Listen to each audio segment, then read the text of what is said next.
Soon workmen came to give the twins their numbers. Donald was 9 and Douglas 10.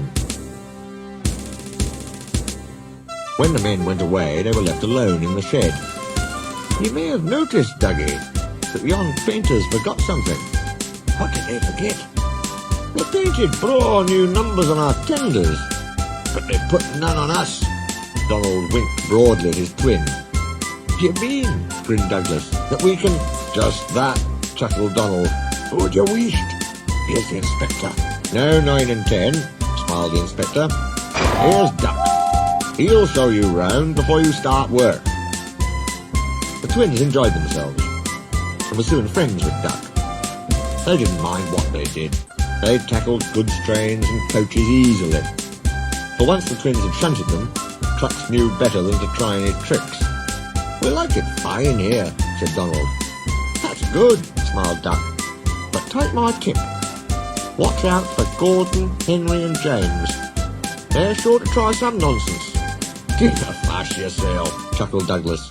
We'll soon settle them. Donald and Douglas had deep-toned whistles. They sound like buses, said Gordon. Or ships, sniggered Henry.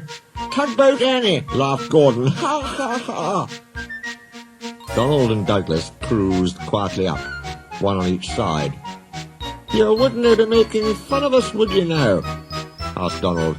Gordon and Henry jumped. They glanced nervously from side to side. No, said Gordon. No, certainly not, said Henry.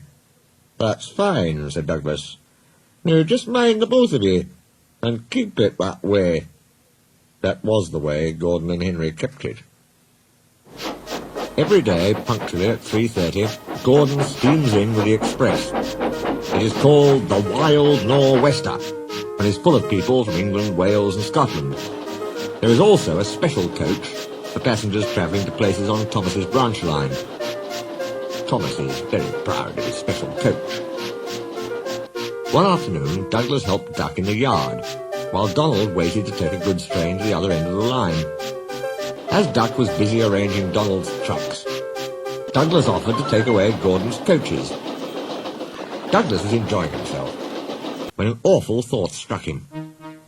I hope the fat controller doesn't find out I shouldn't be here. I couldn't abide going back. He worried so much over this that he forgot about Thomas's special coach. He pushed it with the others into the carriage siding, then ambled along to join Donald at the water column. Soon Thomas came fussing. Where's my coach? Coach? Asked Donald. What coach? My special coach that Gordon brings for me. It's gone. I must find it. He bustled away. Lost sake, said Douglas. I'm on a stowed the special coach with the others. You see that? Exclaimed Donald's driver. A mob of angry passengers erupted from the siding. They're complaining to the fat controller. He'll be coming here next. Now listen, said Douglas's driver. We'll change tenders. Then I'll wire with ye, Donald, and take yon goods. Dinna fash about us. Quick now, do as I say.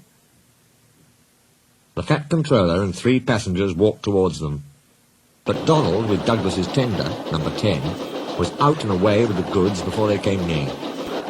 Douglas and his driver waited with innocent expressions.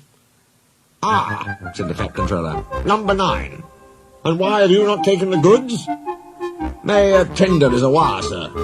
The driver showed him the tender, still uncoupled. I see. Some defect, no doubt. Tell me, why did number 10 leave so quickly? Maybe, sir, put in Douglas, he saw you coming and thought he was late. Said the fat controller. He turned to the passengers. Here, gentlemen, are the facts. Number 10 has been shunting the yard. Your coach disappeared. We investigate. Number 10 disappears too. You can draw your conclusions. Please accept my apologies. The matter will be investigated. Good afternoon, gentlemen. The fat controller watched them till they climbed the station ramp. His shoulders twitched. He wiped his eyes. Douglas wondered if he was crying. He wasn't. He swung round suddenly. Douglas, he rapped, why are you masquerading with Donald's tender?